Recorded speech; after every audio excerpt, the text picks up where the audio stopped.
Tja Hotit edhe kundër përgjigjes që nuk kanë qenë edhe të lehta, kanë qenë të ashpra në raport me Hotin. Nisur nga zonja Kica Xhelili e më pastaj tek të tjerët.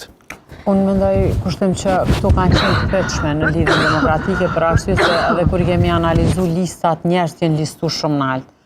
Kjo mënyra autoritere me vendos kryetari çdo gjë, domethënë aty edhe me pas një farë fuqi absolute me i rendit komplet nalt njerëz, nuk është e mirë dhe nuk po i bojnë mirë, domethënë asnjë partie. Okej, po hajde të flasim kush është renditur padrejtësisht. Aty janë futur kryetar komunë. Padrejtësisht nuk asnjë se ka meritu, madje edhe me qenë listë, po sidomos dhëqën e parë. Po tash ata kryetarët kanë bërë një lloj sakrifice. Kryetarët e komunave shqipe sjellin me vete një lloj sakrifice që kanë hyrë mas pari në listë, për arsye se ata kanë rrezikuar veten. Ata të cilët nuk e kanë kalu, do më thonë se ka qenë shumë gushtgara. Se kanë rreziku vetën, ata e nërë mi ndihmu partisa. Po, problemi është që duhet të shqy që ata reputacionin, ai që nuk bu deputet.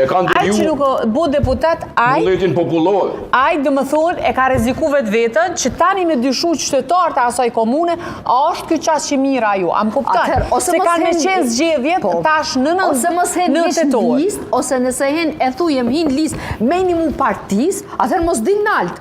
Ku do që renditesh, ideja jote është me pru do vota shtes, sepse se cili prej kryetarëve nuk ka ardha ty me fitu. Po nuk mundesh edhe ti me aderu me një parti edhe me qitë ty në kryet venet. Për shembull, tu i shkel krejt këta tjerë që ka dhonë shumë kontribut.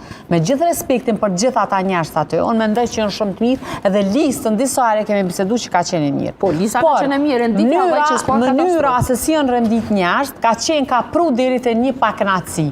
Okej, është thonë që nga fillimi se do të merret me reforma dhe reformat janë shumë të dhimbshme, kërkush nuk i ka qef reformat për arsye se krijohet se kjo është sikur në përndërmarrje, ashtu funksionojnë edhe partitë. Kur fillon me bëu reformat i dush me qit njerëz prej punë ose me largu ose me ndru pozitat, që kjo është këtë problemi. Unë mendoj që nuk është menaxhu në mënyrën e duhur përmes kryetarit Abdigjiku dhe njerëzve tjerë. Është faktu në pajtuhem me zotin Matoshin që thatë një kryeministër që të ka pru një marrëveshje të Washingtonit dhe është ullë në zyrën ovale, e ka nënshkru edhe na ka pru një njohje prej Izraelit me pa marrë parasysh a kanë qenë në koalicion apo jo.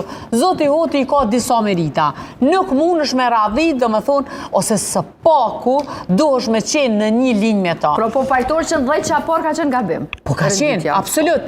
Pas ta një radhit, unë tash nuk po du me thonë, për arsye zoja Kica ka sakrifiku, për arsye se ka qenë deputete dhe ka kalu në opozit, ajo me vete ka pru një sakrificë, për këtë arsye është shpërbly.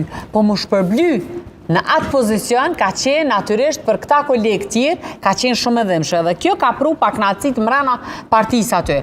Unë mendoj që nuk është bërë në mënyrën e duhur. Sado që na mundemi me i pas një lloj simpatie apo me na pëlqy një person tjetër, njëri apo tjetri me oratorin, me ato se çka din, brenda partisë si kryetar partie duhet me qenë shumë i kujdesshëm. Për arsye se krijon pakënaqësi, domethënë nuk din me menaxhu familjen tonë. Qysh nga fillimi unë e kam thonë disa herë edhe pse personalisht disa zotnijas nuk i njoh si zotin Agim Veliu.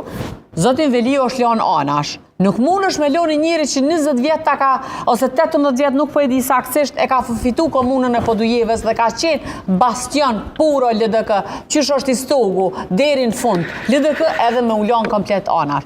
Përkundra asaj, për arsye se kemi njerëz, njohim dhe në zgjedhje edhe këta njerëz që kanë qenë jashtë LDK-s dhe nuk janë pranu, do më thonë me qenë pjesë, e ata kanë lobu për LDK-n. Nuk mund është njerëz me i përjashtu të cilët 25 vjet kanë kontribu, për arsye se vjen deri te kjo pakënaqësi. Një nga listimet e problemeve të cilat i ngriti Hoti zona Pranver është çështja e personalizimit të fushatës, sepse ka qenë Lumir 2025. Kjo nuk është që e ka zbuluar ujin e nxehtë Lumiri ose LDK-ja, por kjo është cilësuar këtu si shembull nga Hoti e gabueshme. A mendoni që e ka personalizuar shumë, a mendoni që ka pasur të drejtë Lumiri në atë drejtim natyrisht ta zhvilloj fushatën? Lumir Abdigjiku ka dashur me zbulu diçka ma tre, diçka ma ndryshe, edhe deri në fund është duk që po i shkon mirë. Me të vërtet i lexova disa